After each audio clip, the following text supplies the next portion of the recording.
here we are, another episode of the Breck Epic Podcast. This is episode 6 of the Summer Series 2026. I'd like to say that we're getting better at this in real time, but it's painfully obvious that we're not. We're plunking along in real time. With just another couple years, we're going to nail this. Today, though, this afternoon, I have Andrea Dvorak, owner of multiple Breck Epic 6-day belt buckles. She's been along for the ride for a long time. And just like Yuri Carlson, who was a guest of ours a couple of days ago, Andrea is the subject of one of my favorite Breck Epic photos of all time. A lot of good ones of her. She talks with her hands. But the one that I'm talking about is the one where she'd taken a huge digger. Oh, yeah. This is from years ago. And she has an enormous bruise on her chin. And she's smiling. And this was a day or so after where the bruise had really come in. Oh, that's not even the good picture. I know. I was actually just looking it up because I wanted to kind of get the timeline right of my urgent care visits, perhaps. But yeah, no, that was my first Breck Epic, and that one left a mark in a very good way. It was really cool because it showed how dedicated you were, and like you jumped right back in, and that's sort of representative of your own toughness. So it's I don't know, it's a super cool picture, and it speaks to how hard you have to be a professional cyclist, to ride at that level and to like swim through and punch through those things. It sort of leads us into the toughness of things. We have a lot of things to talk to you about today. You are nothing if not diverse.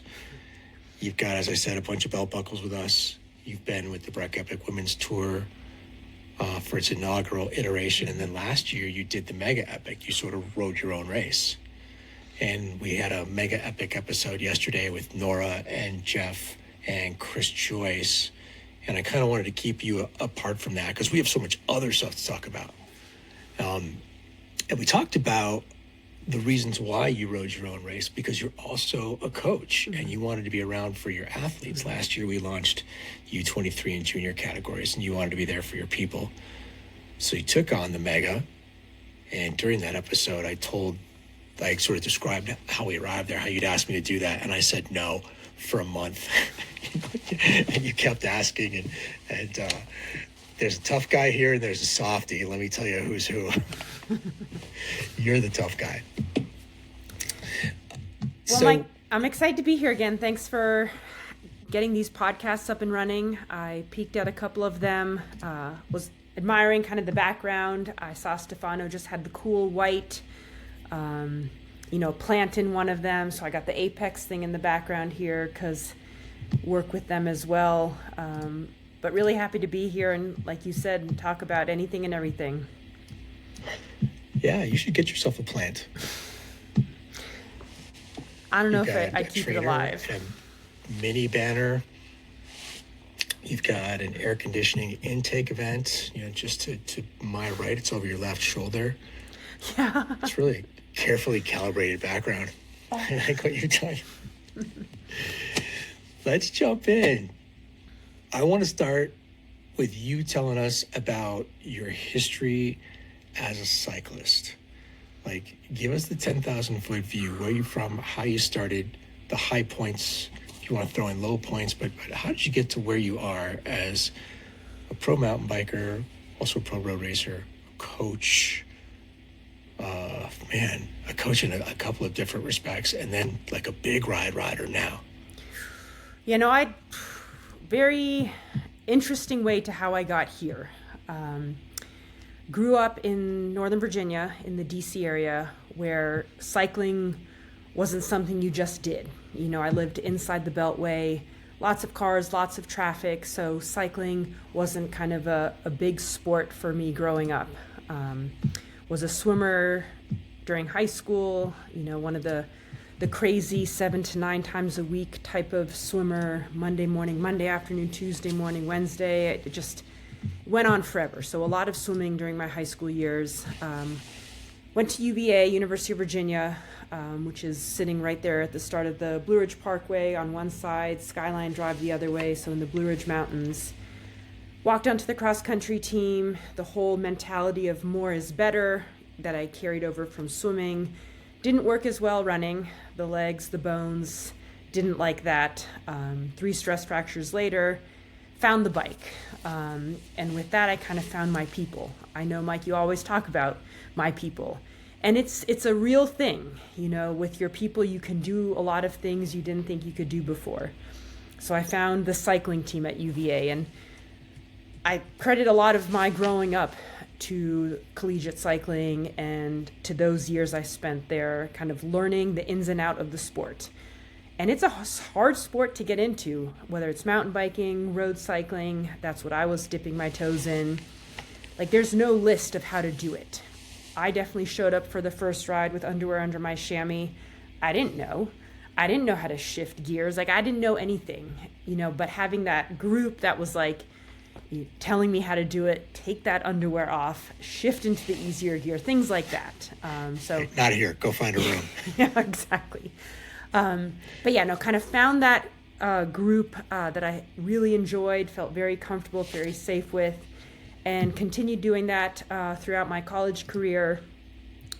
Ended up going to law school, kind of wild time there at UVA as well. Passed the bar, and all of a sudden, was ready to, quote, become a lawyer, but happened to do well at a bike race up in Vermont, Green Mountain Stage Race. And at the end of the race, I think I got second overall. Team director for Colavita Sutter Home pro cycling team was like, hey, you want to race with us for $0? So that was it. That was kind of the pivot point in my life, law that way, bike racing that way, and I turned left. I picked bike and really have never looked back. Then spent the next 7-8 years racing all over the world, women's Tour de France, women's Giro d'Italia, Tour of Italy, World Championships, Flanders, all the races in the US, races in China, races in Jamaica. I really got to see the entire world on 2 wheels. But more than that, and this is why I'm so passionate about bikes and everything that comes with it, I found my voice finally on the bike and the confidence I never really found as a student, even as a collegiate athlete. When I was in law school, they would use the Socratic method, whereby they would call on you in class and you were on call the whole class. And that was just the worst thing ever for me. I remember in civil procedure, Ms. Dvorak, yes, unfortunately, I'm here. He would ask me questions and I knew nothing. My brain was blank. My friend next to me was like, oh my gosh, like, you are doing so horribly. So that was sort of the story of my life, definitely kind of a wallflower, not sure of myself. And then I found the bike and I found the confidence I didn't know I had. Because when you do cool shit, you realize you're pretty damn cool. And I needed the bike to figure that out. So yeah. Is it that you're cool, or is it that you stop caring about the appearance of cool? I think it's both. I think it's that. It's a better way to put it. Like, it's kind of like, look what I can do. So who cares, how you guys view me? Again, kind of when, and I'm sure we'll jump back in. That's why I'm so passionate about working with younger athletes, junior athletes, because they're recognizing that inner coolness already at that young age, by finding the bike and being like, look what I can ride, and kind of growing up that way. It took me, what was I, in my mid-20s at that point to sort of find that inner coolness. And I love helping other people find it as well. So quick kind of sum it up, did that for about 8 years. And then jumped into mountain biking. It was actually written into my contract. I wasn't allowed to mountain bike while I was road racing because I was somewhat of a klutz. Mike has the pictures to show, to support that. But yeah, it was after I finished racing road that I started picking up the mountain bike, doing some gravel events. Found Breck Epic, loved it. Combination of all the things I loved about racing road, beautiful scenery, everything about Breck day in and day out, and have kind of been doing the long stuff ever since. That's quite a road, and there's a bunch to unpack. I'm going to get to that in a second. I'm going to ask you to go to the audio tab at the bottom of your screen. Okay. And hit echo cancellation. I think it's coming from me coming through your computer. And I'll just edit this out. It says I can't the Riverside podcast. Can't change it while recording. Well, then you know what I'm going to do? I'm going to put on my big boy pants and just deal with it. Sorry. I'm going to be a windshield guy. You went to law school. Holy shit. Yeah. I remember reading something that your mom is a smarty pants, and she's not originally from the United States, right? No, it's a lot to live up to.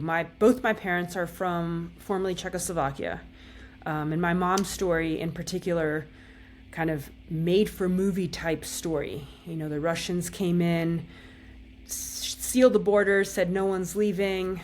My mom, early 20s at that time. My dad was already in the U.S. They weren't married. Her and her father, my grandfather, came up with the plan that they were going to escape. So literally, escaped. Her father dropped her off at the train station for a 2-week trip. You couldn't cry. You couldn't express any emotion. Like, okay, I'll see you in 2 weeks. She had signed up for like a women's trip to Yugoslavia. Yeah, as kind of a point to be able to get out.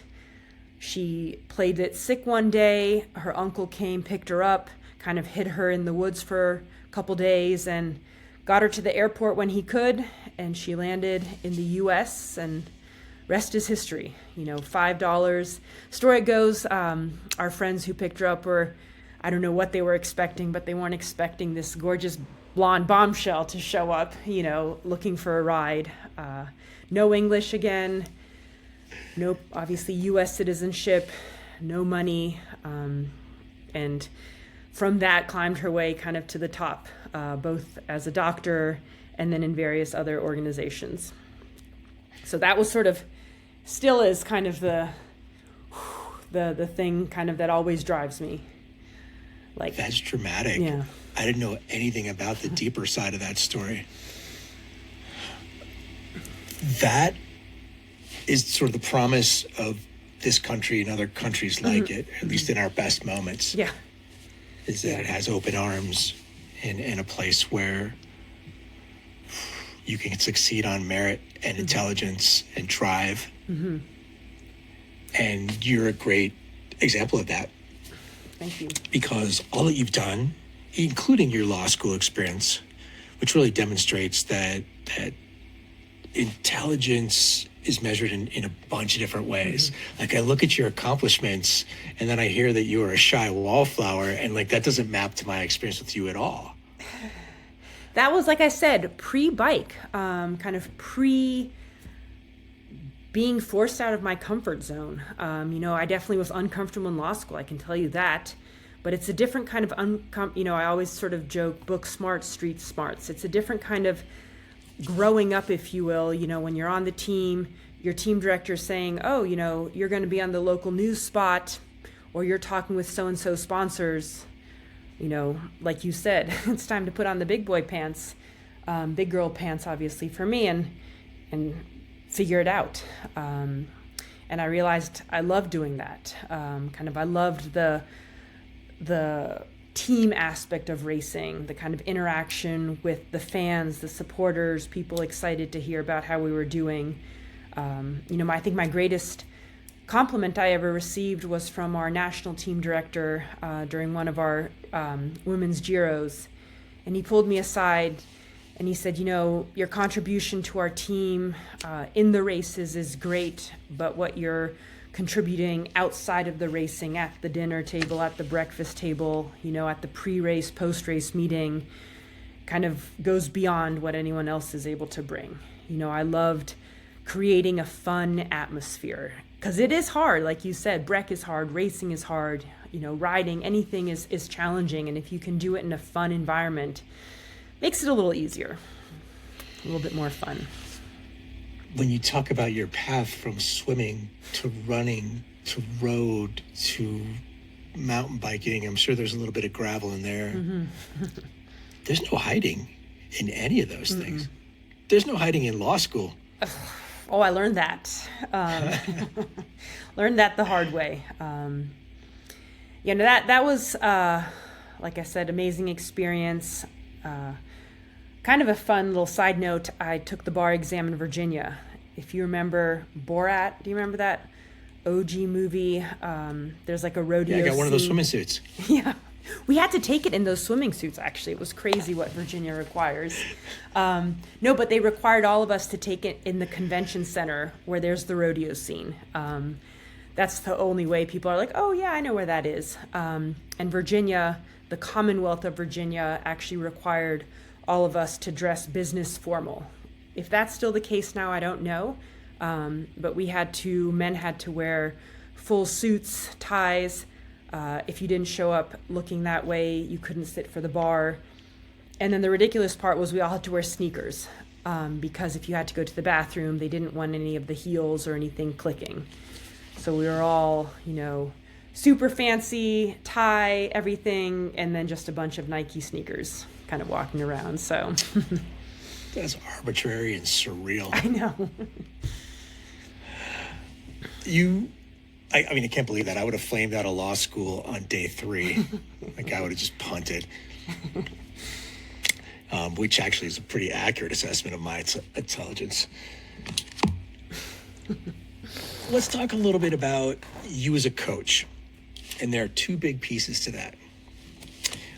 You are one of the lead contact people for us with Apex Coaching and Performance, who is Breck Epic's exclusive coaching partner.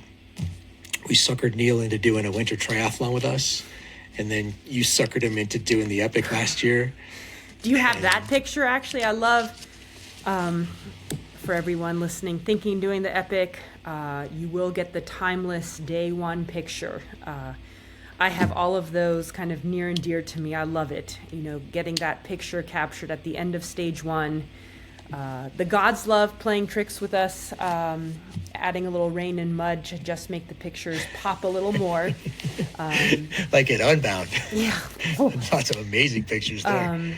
But yeah, no, Neil loves his day 1 picture. He's like Night of the Walking Dead. He's like, I don't even know if I'm alive. Are my eyes open? But yeah. But we all keep coming back. You know, he's definitely excited to come back and do it again. I mean, I think that's true for everyone who does it.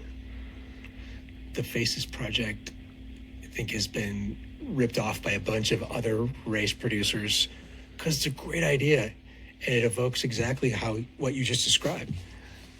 It was Liam Duran's idea, and he was our photo director for a couple of years when we first started. And he's an incredibly talented and even better human, which is saying something because he's really good with the camera. And he said, I think this was 2013, he said, I want to get a picture of everyone right as they finish. And this was 2013. I'm hanging on by my fingernails now. I can imagine what it was like back then. And I think I said, yeah, do whatever you want. It'll be great. I trust you. Do you have any of those OG kind of pictures from the first few iterations? Oh, I'm sure I do. I was actually just kind of flipping through mine, and you know, I've never been good in front of the camera. Definitely learned that some of my first years racing. You know, when we had the road headshots for our cycling team, or the action shots, the director would always be like, Andrea, what are you doing? And you know, I'd had teammates would be like, you don't look like that in real life. And I'm like, well, I might. But all that to say, these pictures from that day 1 Breck, there's like such a genuine happiness to it. Maybe we're just happy to be done with that day, but it's like some of my favorite pictures. If I could use sort of the muddy face shot for my LinkedIn, I would. It's sort of some of my my best pictures. And I just love the excitement that you see in everyone's picture. It's just... It was the whole point. And what I realized as soon as Liam showed me like the first dozen headshots, I was like, this is magic. Because I went on to describe this to people, why we do it then, because there's a reflexive knee-jerk reaction. Why are you taking a picture then? I look awful. No, you look amazing. All of you. I can't tell you the number of times someone's come up to me with their picture and said, I look terrible here. And like, man, woman, or child, my response is, you look incredible. It's so honest. And it captures you. There's relief and accomplishment and endorphins. I think it catches that more than anything. And a lot of times there's dirt and unibrows. Exactly. And that project has morphed from author to author to author. Devin Ballett did it 1 year. Eddie's done it a couple years. Eddie Clark. Liam did it for another year. David Clifford, whose ability as a portraitist are just off the charts. And hopefully we get him back this year. It's had some talent behind the camera. And they're used. Like I see them everywhere. People use them as their Facebook avatars. I mean, I love it. Like I was just again before jumping on, I love going through those pictures and kind of seeing it. I think that the first year I did it, 2019, if I remember, that was a UCI year. So we had some pretty big hitters for men and women, kind of a huge turnout. And that first day was freezing. It was really cold. It was really muddy. I have obviously the headshot, and then I have a picture of the Airbnb bathtub that has turned brown because all of my clothes are in it. So attractive. Yeah. It's getting hot in here. Dvorak's got cooties. look at that bathtub. It's disgusting. That was a cool year, though. It was also, it lived up to some of the negative stereotypes of sanctioning with the UCI, like a little bit of overbearing commissariness. And also, I think it was really cool for the pro fields to have an S1 race here on U.S. soil. Like, that's pretty unheard of. No, it was. I loved the experience. Again, it was still obviously mountain biking was relatively new to me at the time. Stage racing wasn't, so I was excited to do something day in and day out. I remember that year. I think it was a battle between Katarina Nash, kind of badass mountain biker, and Hannah Otto. At that time, I don't think she was married yet. Nope. Every day I'd be like, I'm going to stay with these girls. And every day I was like, okay, I got a ways to go. But I kind of loved following that battle back and forth between them. But I loved it because I was able to get some UCI points, which then allowed me to jump into the Snowshoe World Cup, which I always had wanted to try. Like I said, having raced at the highest level. They don't tell you about snowshoeing. They don't prepare you for the neck snapping speed, like the exhilar. Oh my gosh! She's talking about a mountain bike race. So it was a World Cup mountain bike race. If you're watching it now, you're probably seeing names like Chris Blevins dominating things. But it was a really cool experience, having, again, like I said, been at the highest level of road. Getting to a pretty high level mountain biking, and just like sort of the wow, kind of the behind the scenes of what a World Cup mountain bike event looks like, and the planning and the prepping and the pre-riding. That was sort of the biggest eye-opener, kind of the learning for that, which was really cool. There's so many ways I could take this conversation based on the last 60 seconds of what we talked about. I could talk about how amazing and professional and formative both Hannah and Kat have been in Epic's history. Hannah... Yeah, no, I was like, we should give them a little shout out. They were, Katarina in particular, because, she's Czech. So that was my in. I was like, this woman is amazing. I'm definitely a super fan. But I'm going to roll up next to her and I'm going to say hi to her and check. And that's just going to break the barrier. And that was really Did cool. it? Yeah. And now we kind of keep in touch. So definitely have been always a big fan of hers. And I loved, like I said, Kat was watching one of the that. people that I pulled aside in a year where women's participation was particularly low. And I said, hey, what's going on here? Like, what's the barrier? How are we not reaching women? Because it's really important to me because, like, it's still the undiscovered country in cycling. Women are the opportunity. And she, along with Sonia Looney, and I had a separate conversation with her, both said exactly the same thing after about 15 to 20 minutes. Like, why don't we sit down and talk to them? So we did. We scheduled a women's only rider meeting, and there were 50 women in the room. That's awesome. And we talked about stuff. I didn't talk about anything. I sat in the back of the room and took notes. But Kat has won our race a couple times. She's won everything. Oh, yeah. So ridiculously talented. And kind of like Liam, she's an even better person than she is a professional, which is saying a lot. I was going to say, that's saying a lot. Winter and summer Olympian. So yeah, don't forget about that. She's funny. She has a sense of perspective. She's a consummate professional. She's gracious, kind. I love that about her. Now that once she took a position as an athlete rep with the UCI, like they kept messing up her schedule. And I keep trying to float the scent of Breck Epic buyers, like, hey, come on back, like an old Bugs Bunny cartoon. And then Hannah had a challenging week. She was chasing Kat. Like she's burying herself. Oh, yeah. Which she does all the time. For sure. What an athlete. And also, like, a really cool human. In that race, she wrote a blog post every day. That's hard. You're ready to put your legs up and turn your brain off at the end of every day, especially when, like, the pointy end of your race is that pointy. Yeah. They were great. They really shaped what we've done with the race. They've helped create, my perception of what a pro should be. And I have pretty firm perceptions before that. But it was great to have them along for the ride. There are people who've been instrumental in the race's development. They're part of it. Travis Brown stands out. Oh, yeah. Colby Pierce stands out. Jeremiah Bishop, Keegan Swenson, Lachlan Morton. I'm, like I said, from Virginia. So Jeremiah was the superstar of his generation, still definitely badass. When I was doing the local Virginia races and then jumping into some mountain bike races off the record, again, it was in my contract, I couldn't, but, Bishop was the guy.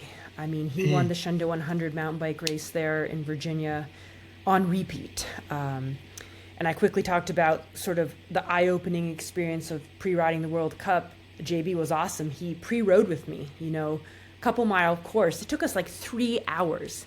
It was so cool to learn from him, how to approach that type of racing. Maybe you would just do a lap and be like, okay, cool, I guess I feel pretty good. But no, it is chaotic.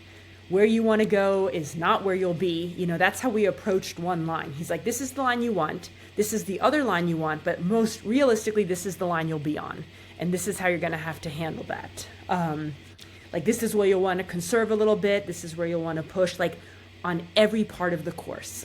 So Jeremiah's always been super gracious in kind of his time and kind of sharing his experience with others, and still continues to do so. To us too. And the other two directions I was going to go was to talk about those portraits and how they're so revealing because they catch you at your most honest and they capture suffering and accomplishment. They're little microcosms of the race. But then I think the more important takeaway, at least for me in the moment, is you just reiterated it with Jeremiah and his ability, his desire to bring others along for the ride and open doors. He's always been a technician. When he was a young rider for Trek, he was known as the resident weirdo. Yeah. Because he was always fussing with things. Before it became cool to be fussing with things. Now it's so cool to you just mentioned Unbound. How many people did their bike setups? Bishop was doing that before it was even talked about. Like you said, he was always sort of pushing the limit, playing around with setups. He was, like you said, kind of a mad scientist in a way, with his bike. He approaches things with an engineer's eye, I think. Why does this work? How does it work this way? Can I sort of break some of the rules of convention here and bend it to my purpose even better? Like, he's seeking out seconds and lightening his bike by grams. Oh, yeah. Just so incredibly analytical. And he's also been incredibly gracious to us. He's been a good champion. And now he's transitioning into this pundit and teaching himself a completely new skill set with editorial and content creation. Yeah. And he's got such a unique take. But let's bring it back home. We're going to talk about opening doors, and you do this again in two ways. Like, you help clients through Apex, but you're also really deeply invested in the kids movement and helping young riders find their place. Like, we're pretty invested in that as well. Back in 2000, Mountain Bike Little League, formerly Mountain Bike Little League, until they send you a cease and desist letter, they being Major League Baseball. I wish I would have kept that. But you think like we do, like, we have to make it easy for kids to say yes. And I want them riding bikes. And I've always said, like, the racers will self-identify, because if you're wired that way, there's no hiding it. But what we really want to do is get them on bikes, because it's a lifelong gift. But 100%. Yeah. And then you, like, particularly saying, hey, not only can you do this, you're good at it, and it's a piece of your identity, and not everyone can. Tell us about I was kind of just in coaching. Piggybacking on that, sort of two things you mentioned definitely resonated. Kind of it's a lifelong sport. I was just kind of thinking about that earlier today. How many 50-plus-year-olds are playing football? Maybe they are. I don't see them. Lacrosse. The big sports in the schools, both high school, middle school, up through college. Those are kind of little pieces in time. And maybe you enjoy them, great, but kind of 10, 20, 30, 40 years down the line, will you still be doing that? And that's where cycling, mountain biking is amazing, because it is a lifelong sport. I mean, Mike, what's the oldest athlete you have at Breck? It's pretty remarkable, and they're doing 6 days. I think actually we've had some folks from Virginia come and kind of kick butt, and it's really cool. You wouldn't believe how old. Mid-70s. That's late 70s. Amazing. Like we said, this is a hard race for juniors all the way up, but it's definitely something you become passionate about, and you can do literally your entire life. So I love. Andy Skane comes to mind. Bill Olson. And we're also seeing, like, the 50 and 60 plus field used to be kind of competitive in 50 plus. That's a tough guy field now. Like, those guys are ripping. And, like, they hate, like, the 60 plus guys hate the freshly minted 60-year-old. Yeah. They hate that It's guy. a thing when you're at the bottom of your age group. It's like, no, but I love that about the sport. Another thing kind of, we've mentioned it, I think I've mentioned it, with the Katarina Nash, with the Jeremiah Bishop, both of whom create fun environments. Like you said, JB kind of sharing his wealth with everyone. And that's super important in this sport. Like I was saying at the beginning, showing up on the first group ride with underwear under my chamois. Like, there's no rule book. It's not mainstream enough in the U.S. Who knows if it ever will be. So it's hard to get into. It's hard to figure out, and not having that community to help you do it makes it really tough. And whether that's a team, a group of friends, or Breck, honestly, I know community is a big part of the race. And so creating that fun, safe, memorable community is a huge reason why you've been so successful. And I love the fact that we're now adding that junior community, kind of a subset, if you will, of the larger Breck.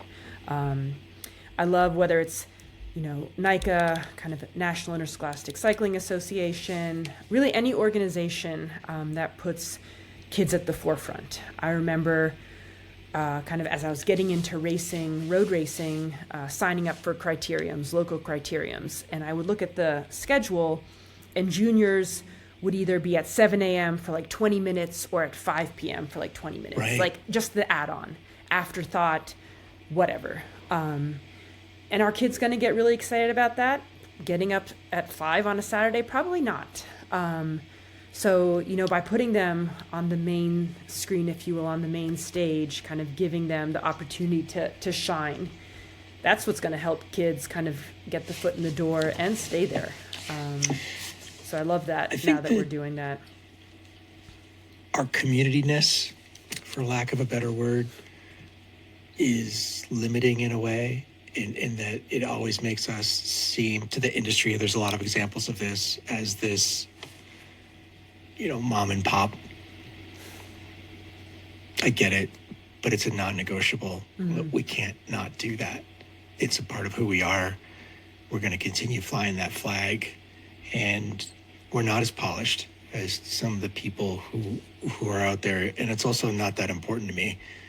It's presentation's really important. I think that the race is lovingly staged. Like, it's beautiful when you get there, and not just the scenery. There's a lot of pink out there, and someone's a little bit obsessive about that. But it matters that it has kind of a World Cup look. Like, I love that. No, I mean, I love that. Having been a part of NICA, as I was mentioning, probably lots of people familiar with it, but started out, 15 years ago now, high school teacher in California, math teacher. I think his name was Matt Fritzinger. Was a mountain biker, math teacher, high school, like I said. And it was like, why not have my students mountain bike? Like, I love it. Right. I'm sure they would love it. One thing led to another. Now it's 35 plus leagues nationwide, just moved to Australia, and other leagues have followed suit, so perhaps not entirely under NICA, but a lot of organizations have created a space for kids to be the superstars, the main headliners. So whether that's in Colorado, like Boulder Junior Cycling, kind of a huge group. I know in California, they've got a bunch of groups, junior programs on the East Coast, somewhere where kids, like I said, it's about them. Bear National Team, Donovan, there's a lot of really good examples out there. You said something earlier where we overlap 100%, and it's about making kids the main event.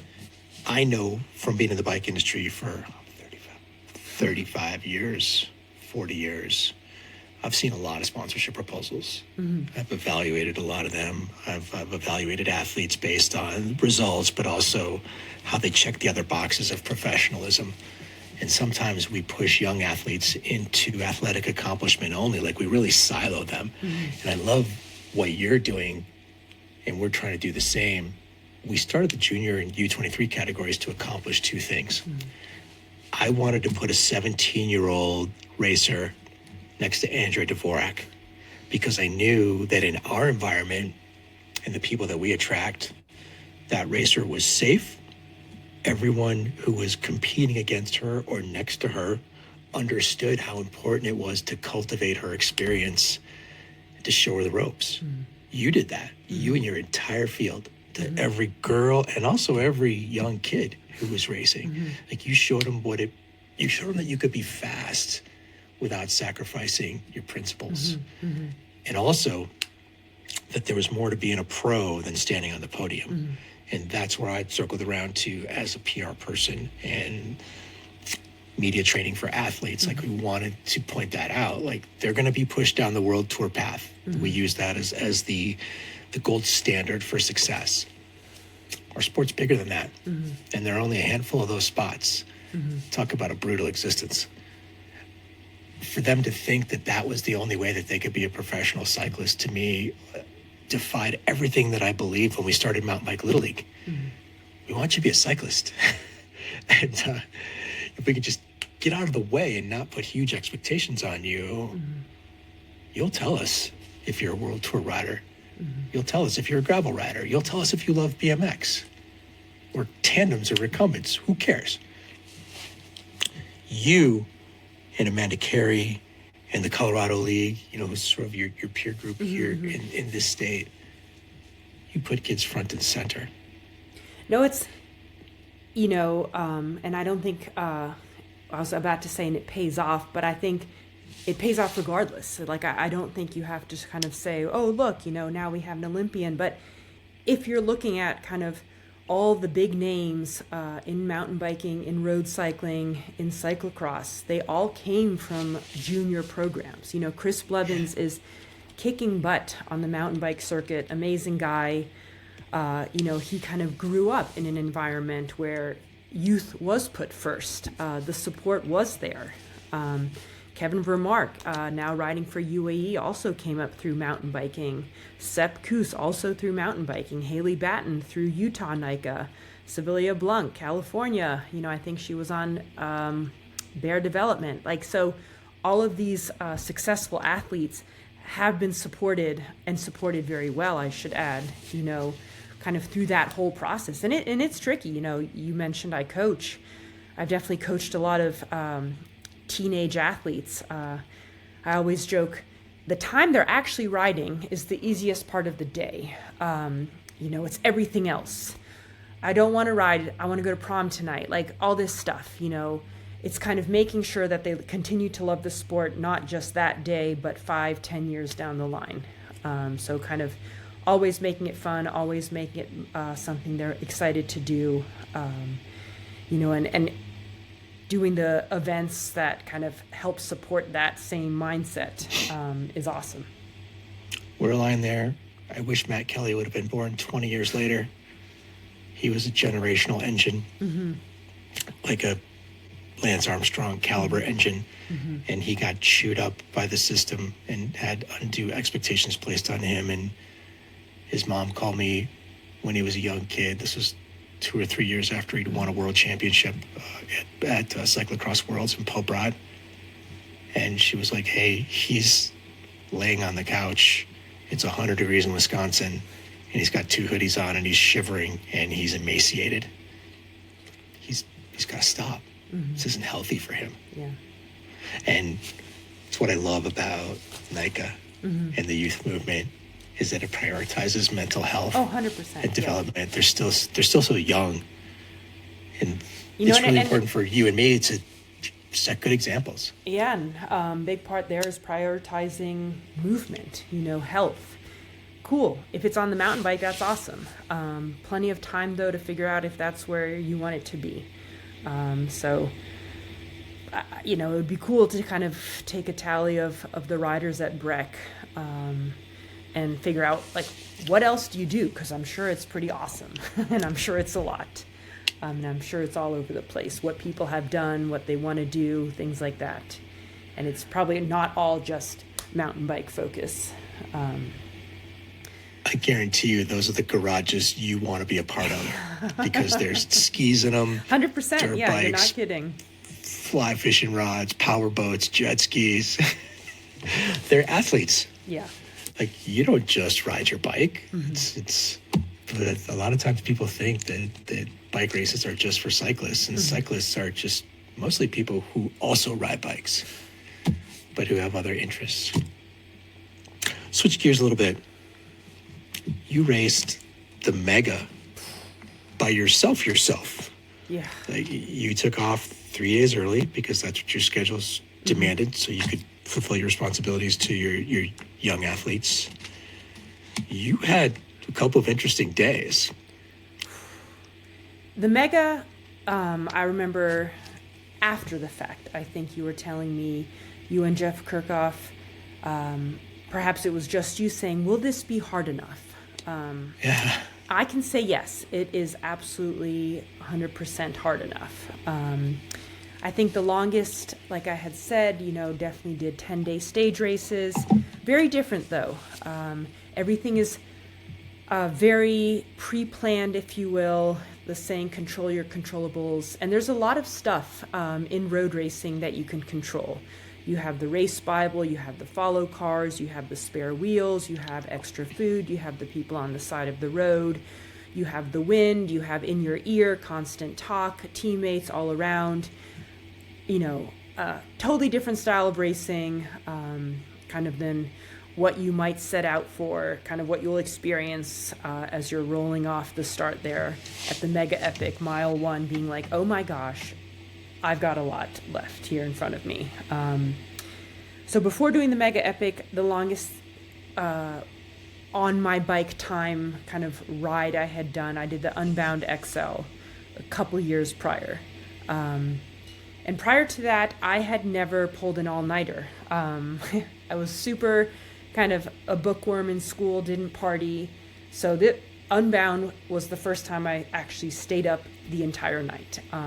Since then, I've only done 2 more, so 3 total, and all 3 of them have been on the bike. Mega Epic, and then just last month, 24 hours, or a couple months ago, 24 hours of Old Pueblo. And like, nothing really kind of prepares you for it. You just kind of have to jump in and do it.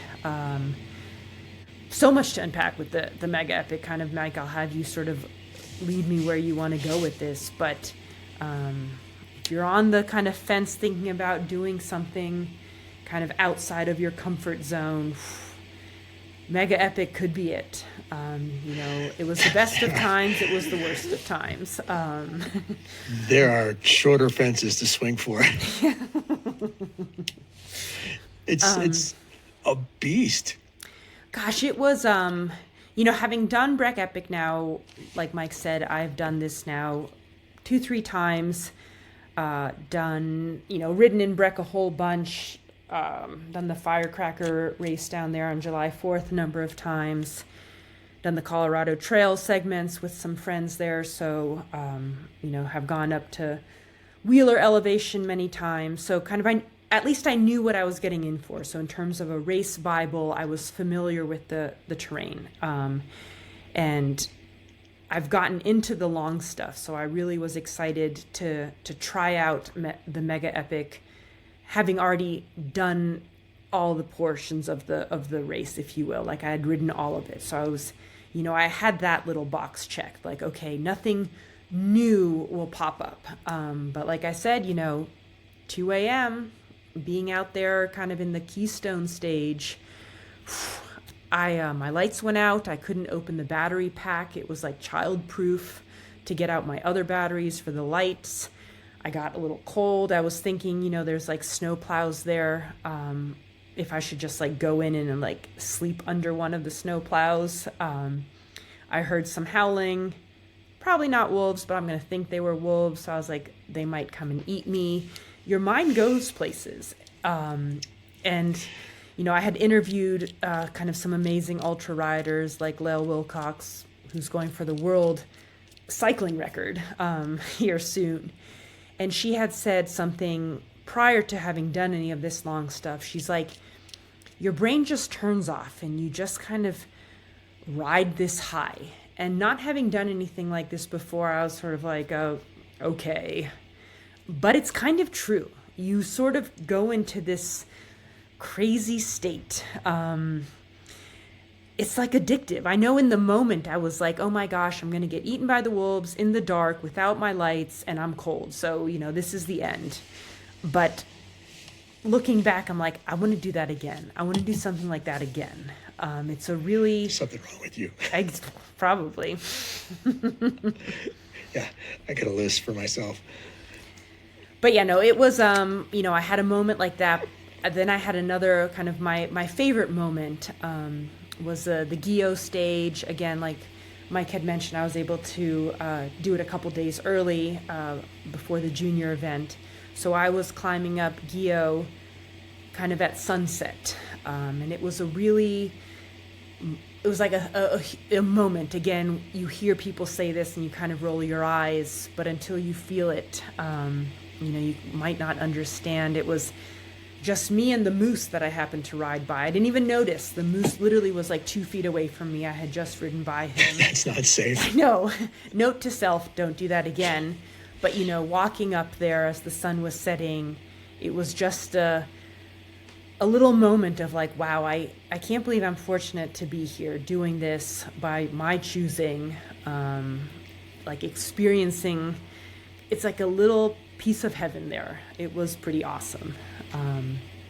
Then I went down the other side and was like, what? I have to climb up to the Colorado Trail. I hate Mike. No, I didn't say that. But that moment there was awesome. And you definitely have a lot of those. That's the first time you've ever pronounced that word, right? I know. In my I know. experience. I practiced it. How now, brown cow, before coming on.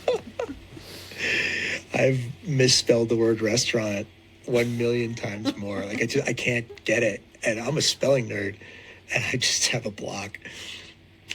I feel the same way about race production. And I've said this in rider meetings before. Ken Clover's got a great line. You're stronger than you think you are. He's so right. Like, you just, as Lael said, you turn everything else off. Yeah. I know that I get to a point, usually in every year, where I'm like, I never think I'm not going to do this. It just never occurs to me that I'm not going to do this. I don't like block it off. It's not a mental trick that I play on myself deliberately. It's how the whole epic started. It never occurred to me that we wouldn't do it. It just was never a possibility. I never even considered that it was a possibility. Like, it's not going down on my watch. If something needs to be done, the whole crew's like that. They're going to stay up until it's done. And I think, that little moment, definitely that achievement you experience, whether it's at the mega epic or Unbound, I think that's why so many people like doing these challenges, whether it's signing up for the 3-day Breck epic, 6-day Breck epic, as a tandem mega epic, 30-mile Grand Fondo, whatever. You realize, like you said, you're stronger than you think you are. You really are. And that You are, all of us. That goes a long way. Once you kind of put the bike away, you're like, I'm pretty badass. And that then kind of translate to other aspects of your life.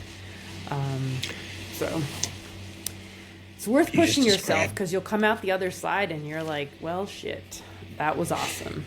Look at me now. I've managed to work aid bags into every podcast so far, and I had a great conversation with you about them a couple months ago. It's like, we're going to replace those shitty aid bags. No and you're way. like, what? I love my aid bag. I've got like 22 of them. You're a super nerd. The new ones, I just sent the art off today, are great. But it's meant to, like that moment you had where you said to yourself, I'm pretty badass. The aid bags, the new ones, are meant to say it to everybody else, but to not make you have to say it. Yeah. You get to roll into Trader Joe's with your Breck Epic aid bag with your number handwritten on it. And everyone else is going to be like, oh, we got a badass over here. Yeah. And even if they don't think it, because they don't know what our dinky little race is, you'll know. Yeah. You tried the white rim recently. Yeah, no, kind of since doing Mega Epic, I've sort of expanded things I've been trying. Kind of always sort of, can I do a one step further? Can I go that much harder? Can I go a little longer? So like I said, did 24 hours of Old Pueblo a couple months ago in February. And that was a party. If you've ever been down there, that was a great race. Kokopelli, shortly after that, Hannah Otto, who we talked about earlier, has the FKT Badass, was kind of on pace definitely for the first half, and then she just put it into another gear that second half, but was able to get through that. Can't say I was able the first time. It's 135-mile point-to-point Moab to Fruta. Lots of climbing, lots of heat, lots of sand, lots of desert. That's a tough one. And yeah, like you just said, did White Rim, which was easy, after that. So 7 hours. But kind of all of this is leading to toying with the idea of doing the Colorado Trail. Kind of sort of pretty hard, kind of seeing how fast I can go on that. Pretty hard. Yeah. Yeah. Like getting through Mega Epic, getting through 24 hours of Old Pueblo, I'm scared of the dark. So that's definitely a challenge I'll have to kind of figure out. But each time I do it and come out the other side, having not been eaten by wolves, I'm a little less scared. Those were coyotes, by the way. I know. Probably not wolves. But I'm going to keep thinking they were wolves because at the time it was very better dramatic. Story. As a little kid, I was afraid of vampires. That's why I always slept with covers up to here. Irrational fear of vampires. As an adult, I fear mayonnaise, tight-ass people. Those are my fears as an adult. Apex. What really jumped out to me about Apex, and coaching is populated by a bunch of alpha personalities in a lot of ways, like really organized, smart people, performance-driven. That's the service you're paying for. And what's always stood out to me, and this was driven home by the gathering we had down there that you and Neil hosted for us, you guys are really thoughtful about meeting your athletes where they are, about helping them on their journey. It wasn't the demanding, like the stereotypical 1970s coach with the whistle and the short shorts. It wasn't like that at all. And it also wasn't that overt Boulder academia. That room was full of really smart people, and they all had a beer in their hand. It was a great group, and doing things like this, definitely doing it with support, is hugely beneficial. Again, whether it's a group of friends doing it together, working with a coach, or just getting some guidance from someone who's done it. Like I said, Breck Epic is hard. 3-6 days, mega, whatever. It's not easy, but kind of, making your way through it, sort of breaking it apart into smaller pieces. We're not just saying, go climb Everest. We'll see you when you get back. It's kind of really taking you through how to walk with your bike. We're actually having another group ride in Boulder in a couple weeks, and that's on the plan for that day. If you've done Breck Epic, you have walked up Wheeler. You've asked, where's the oxygen? You've embraced the bacon or whatnot, the Skittles that you're handed, and not really being able to swallow them because you can't breathe. And you've been like, who put this stage together? You're really overselling it. It's making it sound so great. But, Mike, I've signed up for this race over and over and over, so I can't say enough good things about it. But it is one of those days that you're like, wow, I love to hate it, or I hate to love it. One of those combos. It's really kind of the marquee stage. You make it over that.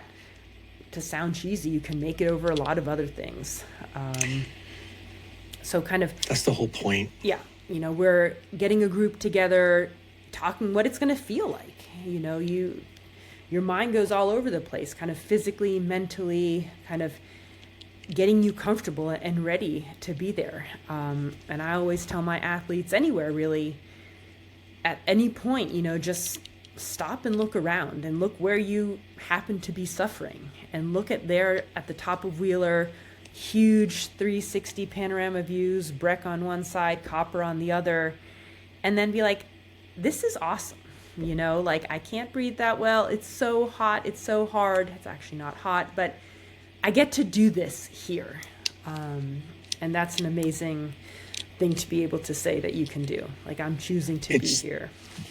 Yeah, it's the scene in either Rocky 1 or Rocky 2, insert your version here, where Apollo Creed is just like, it finally occurs to him that he might not win. Mm-hmm. That the guy across from him is so tough. And in this analogy, you're Rocky, and Wheeler is Apollo Creed. It is, it's hard to get to. Mm-hmm. It's not a fantastic mountain bike ride, but the downhill part I love. I actually love awesome. The Peaks Trail coming back. So good. But it's there's no faking your way up there. Mm-mm. It's a hike, and it's worth it. Mm-hmm. And it seems better about 10 minutes after you've finished than 1 minute after you've finished. And by the time you get to the meeting in the evening, you're like, that was the best thing ever. When are we doing it again? But it really is definitely something that you'll never forget. Like I said, I've done it now in the Mega Epic and 3 times in Breck. And I remember each one of those. Like literally I remember if I cleared this, if I didn't clear this, clearing nothing during the Mega, being exhausted and just kind of going for a hike, with the bike on my leash. But I remember each and every one of those because it stands out that much. It does. It's a really unique experience. You talked about community rides that Apex is putting together. You've already had one, but there's a whole other schedule coming up, including a shakedown ride the day after the firecracker in Breck. The other ones are in Boulder. Well, we'll have one more in Boulder, June 21st, a shakedown after firecracker, and then I think one in Breck again, closer to the event. I think just a couple weeks out. Don't quote me on the date of that one. That shakedown ride is meeting at Simplice Cafe, which is owned by a local mountain biking couple. Erin Machen used to be a product developer at Specialized. Her husband runs the cafe. He's got such a great take on food. Everyone who shows up for that ride is getting either a coffee or a breakfast burrito on the Breck Epic. I haven't figured out what the budget will support yet, but there'll be something. That's awesome. From an Apex standpoint, we're a couple months out, a couple months and a few days. If an athlete still needs to tap into coaching, like even if it's just a test of where you are and what you might want to do to get yourself ready for this, how do they get in touch with you guys? Yeah, so we have the website. It's apexcoachingco.com. That way you can reach out to any of us. Neil Henderson, Mike had mentioned earlier, Apex Coaching has been kind of his baby for, gosh, Mike, you might know better, 20 plus years. He's been helping athletes over half his life at this point. Having been an athlete, now kind of it's his passion to help support others. And that's why we're all a part of it. We also happen to have last year's women's overall winner, 6-day winner, Leah Vanderlinden, as one of our coaches. And we love kind of sharing our experience and helping you understand what Breck Epic is going to feel like. So, a couple months out, kind of the best thing you can do is kind of understand the environment you may find yourself in. 10,000 feet is a lot different than 5,000 feet, is a lot different than sea level. So kind of having no surprises, and we're happy to kind of walk you through it, talk you through it, give you an idea of sort of how best to tackle each stage, tackle 3 days, tackle 6 days, anything like that. And we'll be on the ground there. Neil, myself, Leah, probably looking to play repeat with her win, but we'll all be there in some capacity during the event. We've had a lot of conversations with coaching organizations over the years, and they've all kind of gone down the pathway to a certain extent and then just sort of fizzled out. And our relationship with Apex feels really complementary. Like it feels like your energy is reflective of ours. How you look at an extension of service to your clients and that you're a partner in their process. The kindness of your group really stands out. And I'm sure that you've also put your people through hell. Like that's a part of. But like I said, right? a long time ago, I remember sitting around. I had sort of just gotten into coaching, and I remember we were talking about kind of what's the most important part of coaching, if you will. And someone was like, my athlete can do a hard workout on this day and then be able to do it again the next day. And already at that early stage, I think, having been an athlete and kind of experienced various coaching approaches, the most important part for me then and still now is having the athlete, do a workout on day 1 and then wanting to do something else on day 2. So that's a big part of how I coach. It's a conversation. I'm not just telling you what to do. We are deciding kind of what's best for you, what motivates you, what gets you excited. Obviously, with my guidance, specific training perhaps, but conversation-wise, my athletes are definitely kind of big players in their training. It's amazing how much listening is a valuable quality in any successful relationship to get the most out of it. I'm going to finish with two things. Someone's riding epic for the first time, not the mega epic, because that's bonkers. What advice would you give someone who can mountain bike but is doing this for the first time? You know, we've talked about for the last hour now the importance of community. I would definitely kind of recommend reaching out, whether it's to us at Apex, Mike to Mike. You know, I'm sure you'd love sort of emails, but reaching out and finding a group, finding a group that you can either train with, talk to, ask questions, things like that. So you're not lining up day one there in a silo. It will make the race more enjoyable. It will make you more comfortable and more ready to experience it. Like I said, happy to have anyone reach out to us here at Apex. But if you're somewhere else, you know, find that community to help you get through it. That's great advice. And even if you can't make that happen, I thought you were going to say, bring more tire than you think you need. Make sure you have a dropper post. Make sure you know where your unlock button is on your fork. Gosh, we've all been Your guilty advice of is that. fantastic. But yeah, no, I mean, and that will come sort of from the conversations. But like with anything that you're kind of nervous about, what helps? It helps talking it over with someone about anything, about a meeting you're nervous about, a presentation you're nervous about, you know, practicing with friends. Like, community is super important kind of in everything. So I'd recommend finding that. It's also part of the reason for these podcasts, to make the personalities that build the framework of the race more approachable, to make the accomplishment a little bit more relatable.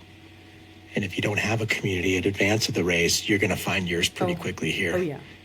You're going to be racing with the same 40 people, and they're going to be pulling for you. Everyone on our staff is pulling for you. Like, You're going to be walking up the same flight of stairs with that random person, and both of you are going to be like, we're on the 3rd floor. Did we know this? Day in and day out. You're not a great salesperson for this experience. No, but these are like lifelong friends. But yes, I'll do better. Last question. We do this at the end of every podcast, all 5 of them so far. It's a little segment called Who Do You Love? And this is meant for you to take a moment to shine some light on something, an organization, or somebody. It could be a band, it could be an athlete, it could be a team, the company. What inspires you? Like what are you looking at right now in the world where you said to yourself, that's good work, I love that, even if you can't put the reason on exactly why? You know, interesting question, and it's sort of outside my expertise a little bit. A couple weeks ago here in Boulder, on Memorial Day, there was the Boulder 10K.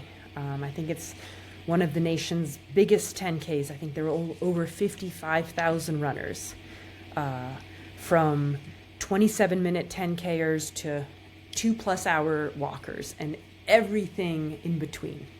And I was under a Nike tent, and all of a sudden I see a line of people hugging this individual, taking pictures with them, crying, kind of really emotional. And I was like, who is this? And it turned out to be Coach Chris Bennett. Mike, I don't know if you've ever heard of him. He runs the Nike Run Club. He's a very positive, kind of motivation-driven coach. And he's created a podcast and training program that you can listen to. So it was super cool. I ended up chatting with him and some of the athletes.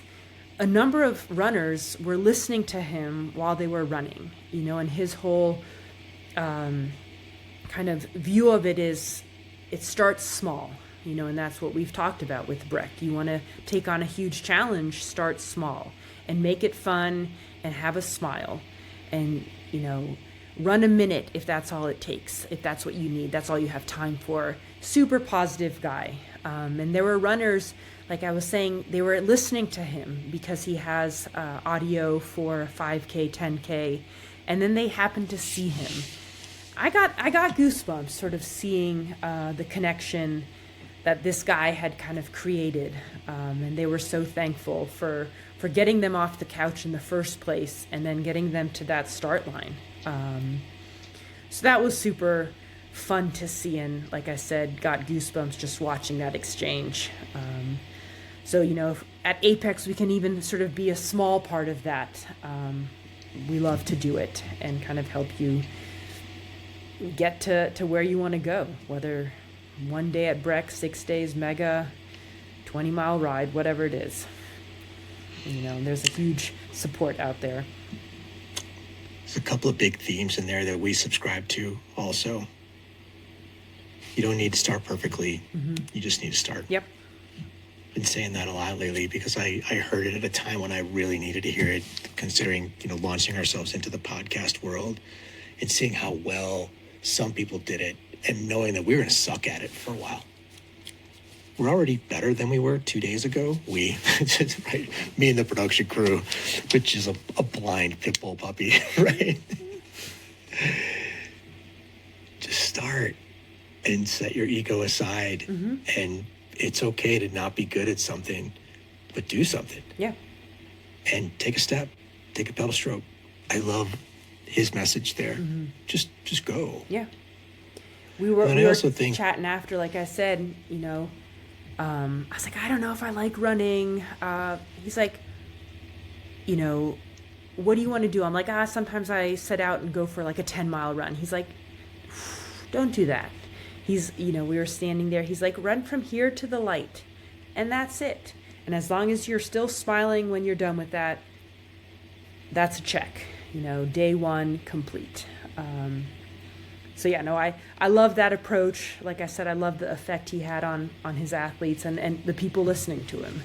And I love if we can kind of create that same thing in any way, you know, with Breck, with the Apex Breck partnership. So you're doing it. I think I've vested in keeping this dog tired. So I'll take him out for walks. I kind of love it when it's hot outside. And we'll be walking and I'll start running and I'll run for 100 feet and he's flapping along beside me. He can't see anything. Aww. And I'm like, I'm a runner now. I just ran 100 feet. My wife's like, you're running in your flip-flops. You're not a runner. It's like, I feel good. You know, he would actually say something like, everyone is a runner. There's no definition of, you know, I'm not a runner. And then he's like, but you know, you run 20 minutes a day. Why aren't you a runner? Well, you know, I'm not racing or I'm not fast. Like you said, everyone's a runner. Everyone's a mountain biker. You just get up and start. Over the past 10 or 15 years that social media has been a thing, probably closer to 15 now, this happens more often than you might think. Like I'll see a comment from a cyclist. It's a new cyclist. Almost always a woman. I just got this bike and I'm trying to ride to work and I'm not really a rider. And my response, and I just hit my keyboard, yes, you are. Yeah. You're one of us now. Yeah. You're on my team and we love you. Keep riding your bike, you know, once a day, once a month, it doesn't matter. Like a rider is a rider is a rider, whether you're Simon Pelode or Keegan Swenson or Kat Nash or Andrea Dvorak. You got a bike and you're riding it. You're a rider. Yep. You're with us. That's a great Who Do You Love? What a bunch of amazing themes there. Andrea, it's been a treat. You squirmed yourself into the Breck Epic family.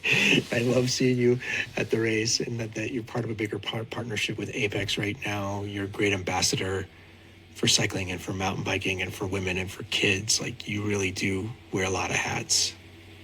I'm stoked to see you this year. We have a couple more podcasts coming up. One with Matt Pike the men's champion from last year. Matt's going to talk about bike setup, tips and tricks. He's a nerdy, wrenchy kind of head who's also quietly delightful and smiley. He had the performance of a lifetime. Like, he swept every stage last year. His engine was ticking. And he had an unfortunate crash, a month or so after the race that was really debilitating. So he's not riding like he was a year ago at this point.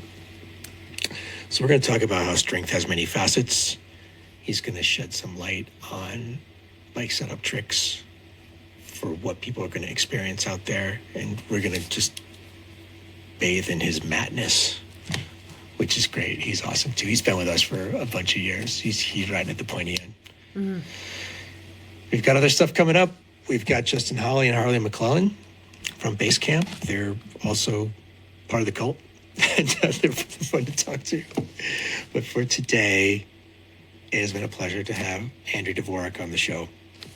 You can find her at Apex Coaching Co. Do I have that right? Yeah, apexcoachingco.com. Yeah. Dial them up. Join Andrea on one of the community rides if you can. It'd be worth your time. And then find her at the race. And tell me your story. I love stories. I've, raced for so many years. If you ask me my results from every stage, I don't know. But the story, and my teammates will tell you that. I am a storyteller. I love the stories. So if you've got any, I'm excited to hear them. Every picture that I have of you, your hands are like this. You know what? After you shared that picture, You just did it. I found pictures from my road racing days. I'm doing the same thing. Like, it has been the theme my entire life. Man, make no apologies. You are who you are. Thank you so much. Thanks, everyone, for joining. Andrea, I'm going to ask you to stay around for a minute after we turn this thing off. Awesome. Thank you. Thank the viewers. You'll be able to find this on Spotify podcast in video and audio form, on YouTube, obviously, and then also on Apple Podcasts, wherever you choose to consume your podcasts. And thanks for being patient. We will get better at this. For the moment, though, good day. Have an awesome afternoon. Bye. Bye, everybody.